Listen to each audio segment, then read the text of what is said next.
¿Por qué, si Dios existe, hay tanta maldad en el mundo? ¿Por qué, si Dios existe, permite que pasen tantas cosas? ¿Por qué, si Dios es tan bueno, pasan cosas tan malas en el mundo? ¿Por qué? ¿Por qué? Muy buenos días, muchachos, Dios los bendiga. Hoy vamos a estar leyendo la carta a los Romanos, capítulo 1, versículos del 18 al 32. Seas creyente o no seas creyente, esto te va a revelar, va a abrir tu mente, tus ojos, tu corazón, si realmente lo escuchas sin juzgar, porque esto no es nada religioso, son textos antiguos escritos que hoy yo te estoy transmitiendo. Yo no te estoy transmitiendo una religión, yo te estoy transmitiendo una verdad. Así que espero que la recibas como lo que estoy transmitiendo. Que abras tu mente y tu corazón a escuchar una verdad, no una opinión. Una verdad. En nuestra humanidad, una de las cosas más difíciles de comprender sobre nuestra existencia es el hecho de que ocurran cosas tan malas en nuestras vidas, en el mundo y muchas veces a personas buenas. ¿Por qué si somos buenos nos ocurren cosas malas? ¿O por qué si Dios es tan bueno en el mundo ocurren cosas tan malas? Es muy difícil discernir el por qué ocurre esto sin tener conocimiento de la palabra. Es por eso que quiero ir por los versículos del capítulo 1 de la carta a los Romanos, escrita por el apóstol Pablo, para que comprendan realmente el poder de estas cartas. Primeramente hay que entender que todas estas cartas fueron escritas por Pablo. ¿Quién era Pablo? Pablo en su anterior vida, cuando digo anterior vida quiero decir antes de conocer a Jesús, ese era Saulo. Saulo era un hombre del mundo, era un hombre que perseguía y asesinaba a personas por el simple hecho de creer en Jesús, de predicar en el nombre de Jesús. Saulo, que era un perseguidor de cristianos, fue convertido en Pablo, uno de los mayores predicadores de la palabra de Jesús, y es el que nos escribió estas cartas. Es importante siempre recordar, cada vez que leamos una de estas cartas, quién la escribió, porque el poder no solo viene de lo que escribe, sino de quién la escribe. ¿Quién la escribió? La escribió Pablo, un hombre que en su pasado fue perseguidor, incluso asesino de cristianos, fue convertido por la gracia de Cristo y entonces nos escribió estas cartas y predicó por el mundo, porque Dios conoce el mal. Y Dios es capaz de usar el mal a su favor para demostrar su poder, su gracia y su gloria. Ese es Dios. Y ese es Jesús, el que es capaz de transformar esos corazones consumidos por el pecado, por las tinieblas, por el mal del mundo. Él es capaz de derretir esos corazones en sus manos, crear corazones nuevos que puedan ser usados a su favor. Así que después de un breve contexto de quién era Pablo, y él nos escribe en esta primera carta, nos está explicando el poder del evangelio y la necesidad de que el mundo conozca la verdad de Jesús. Así que vamos a resolver por medio de la lectura de la palabra esta gran pregunta que hay en el mundo, que es ¿por qué el mal habita en el mundo si Dios es tan bueno?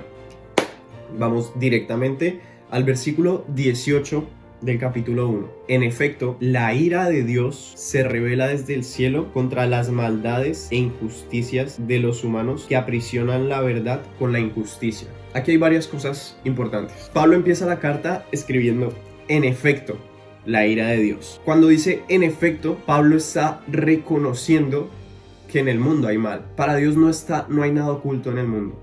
Dios lo sabe todo.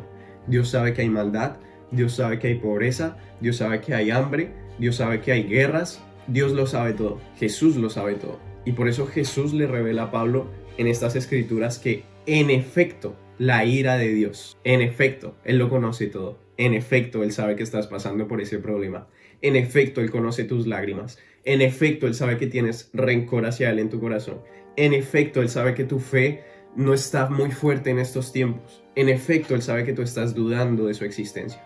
En efecto. Y luego dice, la ira de Dios se revela desde el cielo. Aquí está exaltando a Dios. Porque primero, para entender su palabra, tenemos que reconocer su lugar. La ira de Dios se revela desde el cielo. Él tiene el control de todo porque Él está en los cielos. Él creó los cielos y la tierra. Él tiene el control sobre todo el universo. Entonces, para entender su verdad, primero tenemos que reconocer su lugar. La ira de Dios se revela desde el cielo contra las maldades e injusticias de los humanos que aprisionan la verdad con la injusticia. En estas palabras está escondida la respuesta de nuestra gran incógnita. Así que vamos a desmenuzarlo parte por parte. Nos está explicando que la ira de Dios se revela contra maldades e injusticias de los humanos. Pero claro, aquí no está diciendo que la ira de Dios se revela contra los pecadores. Esto no es lo que quiere decir. Aquí no dice que la ira de Dios se revela contra las maldades e injusticias, refiriéndose a nosotros como pecadores, a nosotros como hacedores del mal. Eso no es lo que quiere decir aquí Pablo. Por eso es tan importante entender completamente el versículo. Dice: contra las maldades e injusticias de los humanos, que la palabra que nos está dando la explicación. ¿A qué se refiere con contra las maldades e injusticias de los humanos que aprisionan la verdad con la injusticia? ¿Qué significa esto? La ira de Dios no es a causa de que nosotros seamos pecadores. La ira de Dios es a causa de que los humanos aprisionan la verdad con la injusticia. ¿Qué significa esto? A medida que vayamos leyendo se va a ir entendiendo mejor, pero esto significa que todos, absolutamente todos somos conocedores de la verdad, pero algunos injustamente la aprisionamos en nuestros corazones, haciéndonos incapaces de creer en ella. Ahora lo voy a explicar mejor.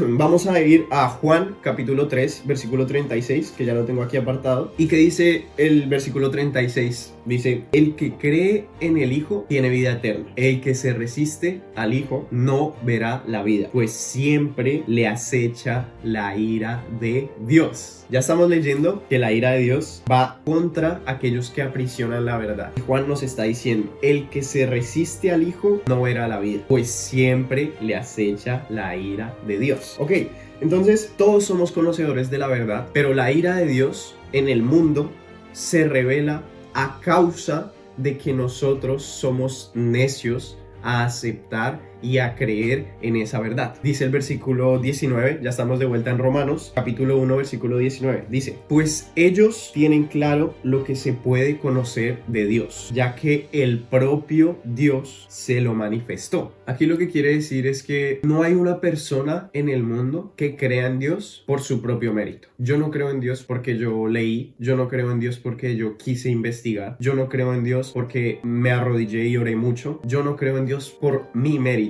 Y nadie cree en Dios por su propio mérito. Aquí lo que está diciendo es que todo el que cree y sabe algo de Dios es porque Dios mismo, por su gracia, se lo ha manifestado. Le ha permitido entender, le ha permitido creer, le ha permitido saber más. Y todos, absolutamente todos los que creemos en Dios, somos exactamente iguales que las personas que no creen en Dios. ¿Cuál es la diferencia? Que los que creen en Dios aceptan esa verdad, no la aprisionan en su corazón, y los que no creen en Dios tienen esa verdad aprisionada, a veces tan internamente, tan profundamente, le han puesto tantas cosas encima que tienen esa verdad tan aprisionada que les es imposible, están cegados. Aquí simplemente te está diciendo: tú no crees, tú no entiendes, no porque no seas capaz, no porque hayas nacido diferente. Tú no crees y no entiendes porque tienes la verdad aprisionada en tu corazón. Dios quiere revelar su gloria a todos. Dios quiere revelar y darte entendimiento de su palabra completa y absolutamente, pero tú tienes la verdad aprisionada en tu corazón. Y lo que tienes que entender es que no hay nadie en este mundo, nadie es más que tú, yo no soy más que nadie, y todo lo que tenemos es por la gracia de Dios, y Él nos quiere revelar,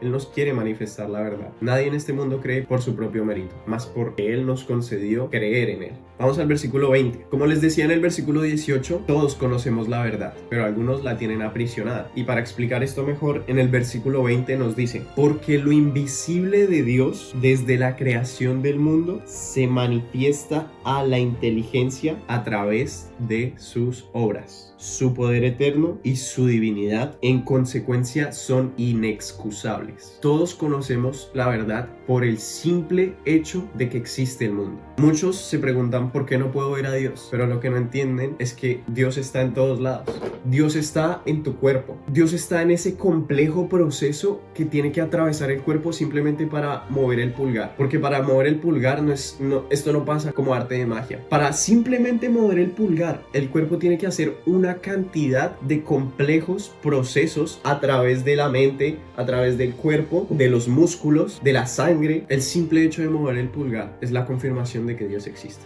Tú no podrías mover un pulgar si Dios no existiera. Lo que pasa es que tienes la verdad tan aprisionada que das por hecho esto y lo tienes tan fácil que no logras entender que detrás de esto hay un trabajo perfecto, una obra perfecta que Dios hizo en ti para que tú tengas hoy la bendición y la posibilidad de mover tus manos, de caminar, de respirar. En tu cuerpo, solo en tu cuerpo, ya se ve lo invisible de Dios.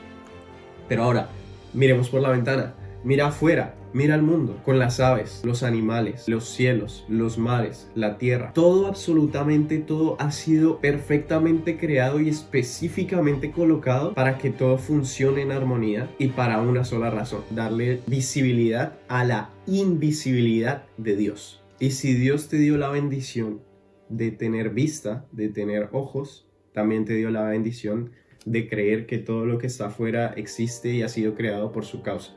Su poder eterno y su divinidad se ven reflejados en la simple existencia del mundo. Hay tantas cosas tan complejas en la fuerza de la gravedad que sea exactamente ese número, porque si fuera un número menos, el mundo no existiría. Hay tantas cosas complejas en las formas en las que está construido el universo, en las bases sobre las que está asentada el universo. Hay tantas fórmulas complejas en la existencia del universo que si fuesen un poco más, un poco menos, el universo no existiría. Pero tú das la vida por sentada y ignoras la verdad de que nada de esto fuera posible si no existiese un creador. Por eso dice el versículo 20: en consecuencia son inexcusables. Nadie tiene la excusa para decir que no puede ver a Dios. Son inexcusables porque lo invisible de Dios se manifiesta en cada una de las cosas que tenemos a nuestro alrededor. Versículo 21. Porque habiendo conocido a Dios, no lo alabaron como a Dios, ni le dieron gracias. Antes bien,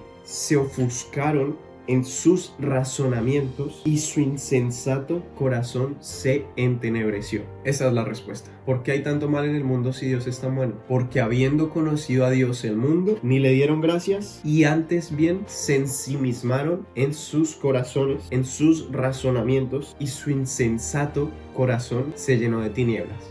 Eso es lo que nos está diciendo aquí el versículo 21. Viendo la maravilla que el Señor ha creado, viendo que existen aves, viendo que existen animales, viendo que tienes dos piernas y puedes caminar, viendo que cada día te levantas y puedes respirar, aún viendo eso, no le das gracias a Dios y no lo alabas como a Dios. Te ensimismas en tu propia mente, en tus propios razonamientos, en tu propia lógica, dejándolo a Él de lado, y entonces es cuando tu insensato corazón se llena de oscuridad. Dice el versículo 22: jactándose de ser sabios, se volvieron necios. Jactándose de ser sabios, se volvieron necios. Muchas veces le buscamos un razonamiento lógico a lo incomprensible de la creación de Dios, porque la creación de Dios es tan maravillosa y tan perfecta que es imposible para el razonamiento humano, para nuestra lógica, comprender muchas de las cosas que existen en este mundo. No nos corresponde a nosotros entender eso, pero muchos se jactan de sabios intentando buscar un razonamiento lógico a una maravilla ilógica. Y entonces ahí es cuando nos volvemos necios, cuando intentamos buscarle sentido a algo que no tiene sentido para el humano, solo tiene sentido para Dios, porque solo Él es capaz de crear, de realizar cosas que ante nuestros ojos son imposibles. Solo Él hace lo imposible posible.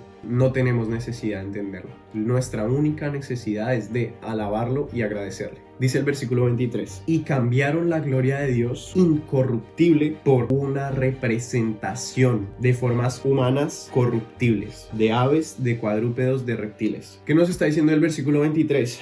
Que en vez de darle la gloria a Dios por todo lo que existe en el universo, en vez de alabar su nombre incomparable, todopoderoso, incorruptible, porque en Él no hay maldad, Él es perfecto, en Él no hay imperfección, es incorruptible, en vez de querer alabar y agradecer su nombre, lo cambiamos por idolatrías. Y por eso nos dice por una representación, por una idolatría, porque idolatramos la naturaleza, porque idolatramos estatuas, que aquí es donde nos dice formas humanas corruptibles, porque idolatramos personas, porque idolatramos a las aves, a los cuadrúpedos. Aquí también está haciendo referencia al pueblo de Israel, cuando en un momento idolatró a un becerro de oro. también está haciendo referencia a eso. Porque es que la palabra de Dios siempre está. No solo nos está hablando a nosotros en la actualidad, también le está hablando a las personas del futuro. También le está hablando a las personas del pasado. Porque la palabra de Dios permanece para siempre. Para la palabra de Dios no existe el tiempo. La palabra de Dios está por fuera del tiempo. Porque Dios está por fuera del tiempo.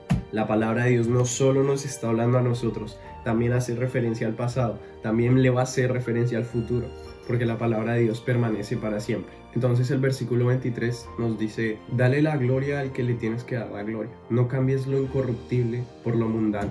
No idolatres el dinero, no idolatres personas, no idolatres otros espíritus que generan confusión, no idolatres animales, no idolatres otras religiones. Todo esto es corruptible. Él es el único perfecto. Versículo 24. Por eso nos está ya respondiendo. Por eso, ¿qué quiere decir por eso? Quiere decir que nos está contestando nuestra pregunta. ¿Por qué si Dios es tan bueno en el mundo hay tanto mal? Por eso, volvemos al versículo 21. Pues habiendo conocido a Dios, no le glorificaron como a Dios, ni le dieron gracias, sino que se envanecieron en sus razonamientos y su necio corazón fue entenebrecido. Dice el versículo 24. Por eso, por no darle la gloria al que le tienes que dar la gloria, por no agradecerle al que le tienes que agradecer, por dejarlo de lado. Por eso. Y luego dice: Dios los entregó. Los entregó. ¿Qué significa los entregó? Cuando un fugitivo está siendo perseguido por la justicia y él decide entregarse, el hecho de que él se entregue significa que alguien lo estaba buscando. Si la justicia no lo estuviese buscando, él no se puede entregar porque a él no lo necesitan allá, a él no lo quieren. Él se entregó porque la justicia lo estaba pidiendo. Cuando un fugitivo se entrega es porque está siendo buscado, la policía lo quiere a él, la ley lo está buscando, la ley lo quiere a él. Entonces él se entrega, porque tú no te puedes entregar a algo que no te está buscando. Dios los entregó, porque el mal siempre ha estado acechándonos. En este momento el mal te está acechando. En este momento hay espíritus, hay ambientes negativos que quieren entrar a tu vida, que te están buscando. Y la única razón por la que tú hoy estás viendo este video es porque Dios no te ha entregado, porque Dios tiene un manto protector sobre ti, porque el mal siempre está acechando, el diablo siempre está acechando, pero el mal solo puede llegar cuando Dios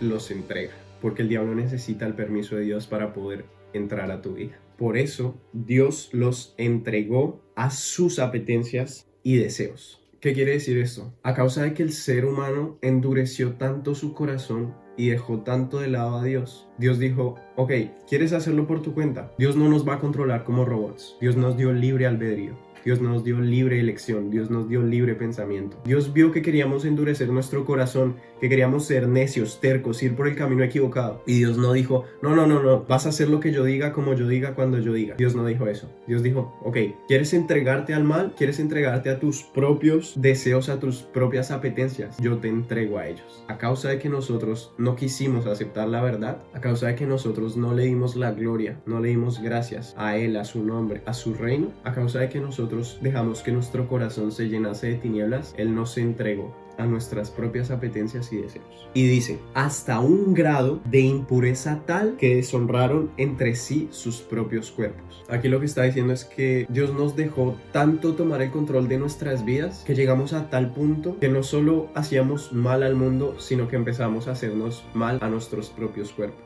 Dice el versículo 25: ellos cambiaron la verdad de Dios por la mentira. ¿Quiénes son ellos? Cuando dice ellos, se refieren a todos aquellos que idolatraron otras cosas antes que a Dios. A todos aquellos que tienen en su corazón aprisionada la verdad y no son capaces de aceptarla. Ellos, los que cambiaron la gloria del Dios incorruptible por una representación corruptible, por cualquier idolatría que pueda existir, ya sea dinero, personas, la ciencia, cualquier idolatría. Todo lo que importe más que el que más importa es una idolatría.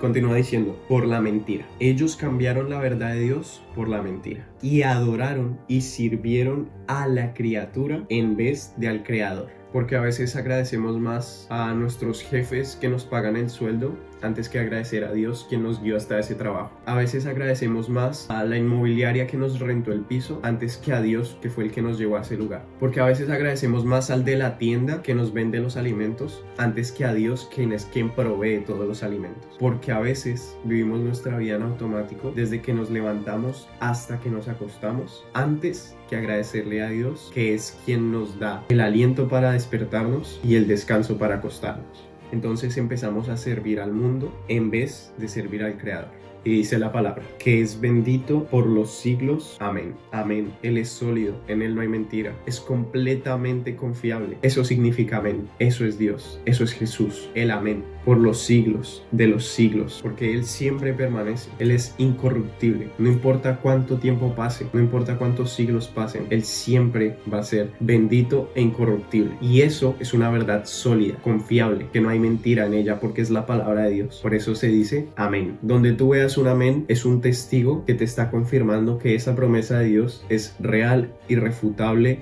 sólida y en ella no hay mentira. Eso es el amén. Dice el versículo 26, por eso, otra vez, por eso, por todos los males que ya leímos, por eso los entregó Dios a pasiones infames, pues sus mujeres invirtieron las relaciones naturales por otras contra la naturaleza. Versículo 27. Igualmente los hombres, abandonando la relación natural con la mujer, se abrazaron en deseos los unos por los otros. Cometieron actos infames, hombres con hombres, y en consecuencia recibieron en sí mismos el pago merecido de su extravío. Esta es una verdad que al mundo le duele. Pero esto no es una opinión, es una verdad. A causa de todo lo que leímos, a causa de no creer, agradecer en Dios, glorificarlo, a causa de idolatrar otras verdades antes que la verdad de Dios, Él nos entregó a pasiones infames. Y por eso, mujeres cambiaron su naturaleza y se fueron con otras mujeres. Hombres cambiaron su naturaleza y se fueron con otros hombres. Y termina el versículo diciendo, recibieron en sí mismos el pago merecido de su extravío. Y esto es muy poderoso de entender.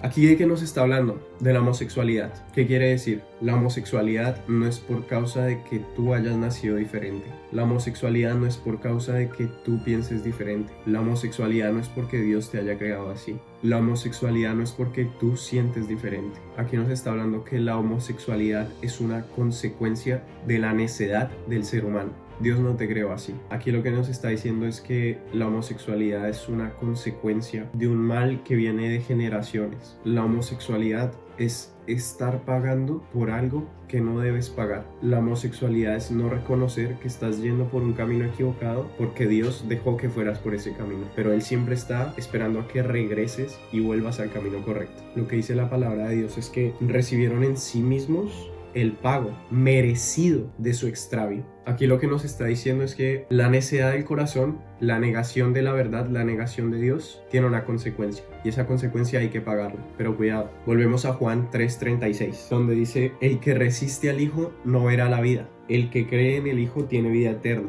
¿Qué significa esto? Porque todo aquel que cree en el Hijo ya sabe y la verdad ya le ha sido revelada, porque el Hijo vino al mundo a pagar nuestros pecados. El Hijo vino al mundo a vivir una vida perfecta para pagar con su sangre nuestros pecados. Si leemos Juan 3:17, dice, porque Dios no ha enviado a su Hijo al mundo para juzgar al mundo, sino para que el mundo se salve por él. Yo no estoy aquí para juzgarte, yo estoy aquí para que sepas que Dios ya envió a su Hijo para que pagara los pecados. Y que tú no tienes que pagar por ti mismo, valga la redundancia, el pago merecido del extravío de generaciones pasadas. La homosexualidad es estar pagando una deuda que ya ha sido cancelada. Jesucristo, por medio de su sangre, pagó, lavó, limpió todos nuestros pecados. Y todo el que no aprisione la verdad en su corazón, la acepte realmente, no tiene por qué vivir una vida pagando las consecuencias de nuestro extravío. Porque lo que nos está diciendo en el versículo 27 es que los hombres cambiaron su naturaleza y se fueron con hombres, las mujeres cambiaron su naturaleza y se fueron con mujeres a causa del extravío, a causa de pagar por la necedad del corazón, a causa de negar, de no darle la gloria a Dios. Pero todo aquel que cree en Jesús sabe que Él vino al mundo para que nosotros no tengamos que pagar estas cosas, para que no tengamos que recibir en nosotros mismos el pago merecido de nuestro extravío. Jesús ya pagó por todo eso. Todo quien en Él cree es libre de toda pasión infame, es libre de sus propias apetencias y deseos. Todo quien realmente lo acepta en su corazón va a ser libre, porque Él vino a traer libertad. Él vino a pagar por todo aquello que te remuerde la conciencia. Él ya pagó por eso. No te preocupes cuánto tiempo has estado en el camino equivocado. Él siempre está ahí esperando a que tú vuelvas, porque Él pagó, Él ya pagó. Él vivió una vida perfecta para que tú, en medio de tu imperfección, seas capaz de tomar conciencia y volver a Él cuando quieras. Vuelve a Él. Versículo 28.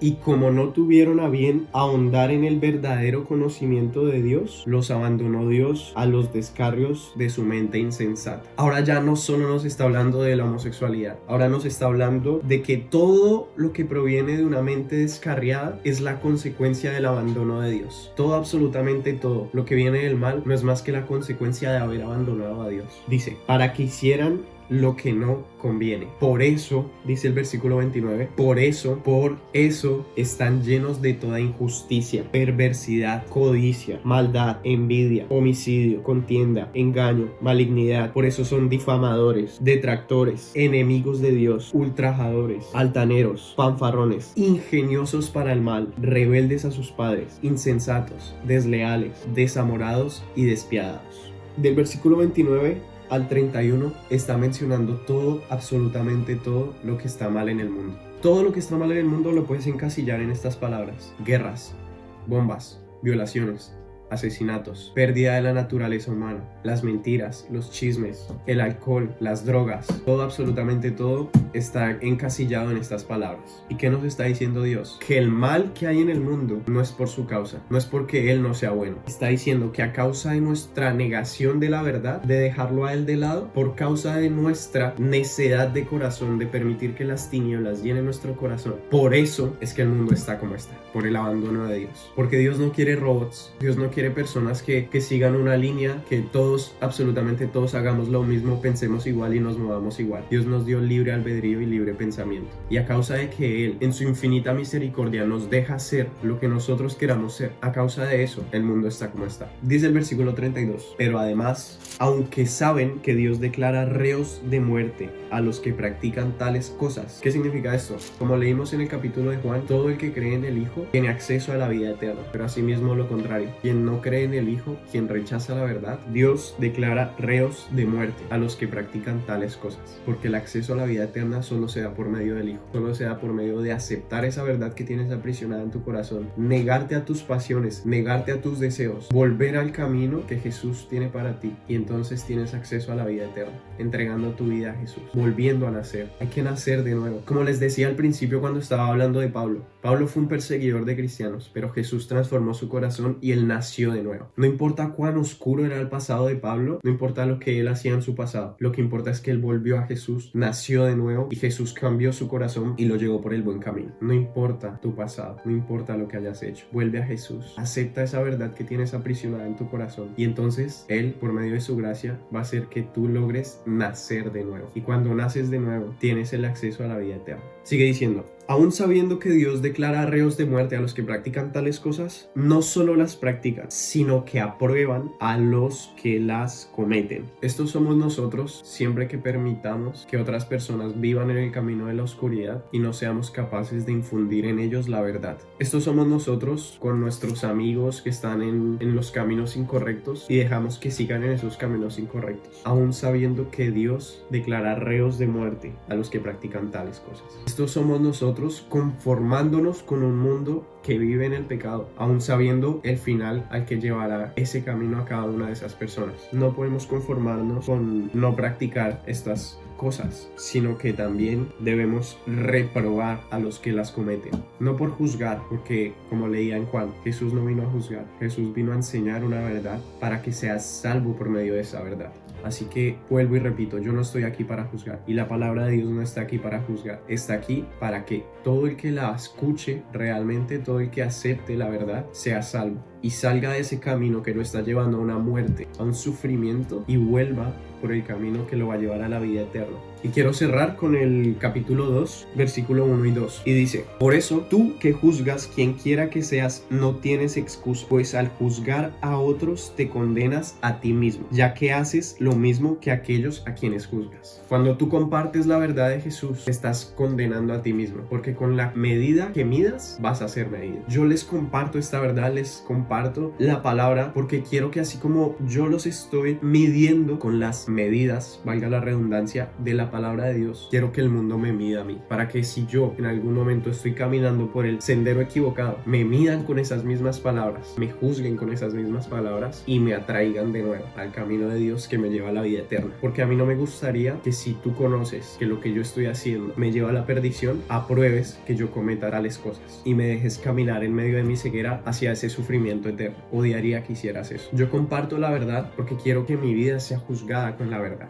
porque yo no quiero llegar al fin de mis días y tener que pagar mis consecuencias en el sufrimiento eterno. Yo quiero llegar al fin de mis días y poder glorificar y darle las gracias al Creador y disfrutar de la vida eterna junto a Él. Dice el versículo 2: pero sabemos que Dios juzga conforme a la verdad a los que hacen semejantes cosas. Porque yo sé que va a llegar un día en el que Dios, con la verdad, con la palabra, va a juzgar a todas las personas, y todo aquel que se mantenga en el mismo camino del pecado, en el mismo camino siguiendo sus apetencias, sus propios deseos, negando la gloria de Dios, negando su existencia, negando esa verdad que tienen aprisionada en sus corazones, que todos conocemos. Si sigues por ese camino, va a llegar un día en que Jesucristo va a volver al mundo y va a juzgar al mundo. Y yo quiero que tú tengas vida eterna. Yo quiero que tú seas salvo. Yo quiero que tú disfrutes de este gozo, de esta paz, de esta alegría, de esta plenitud que nada del mundo puede llenar. Porque este mundo va a pasar, porque este mundo va a terminar algún día, pero nos espera una eternidad, y está en tu poder decidir si quieres pasar una eternidad en sufrimiento, siguiendo por el camino de las cosas que Dios reprueba, o si quieres pasar una eternidad en la gloria, negándote a ti mismo y siguiendo el camino que Jesús nos enseñó. Así que, muy bien, muchachos, eso es todo por hoy. Eso era lo que les quería compartir hoy, que el Espíritu Santo me ha estado hablando mucho sobre el libro de Romanos. Así que eso es todo. Dios los bendiga y gracias por escuchar. Hasta el siguiente video. ¡Let's go!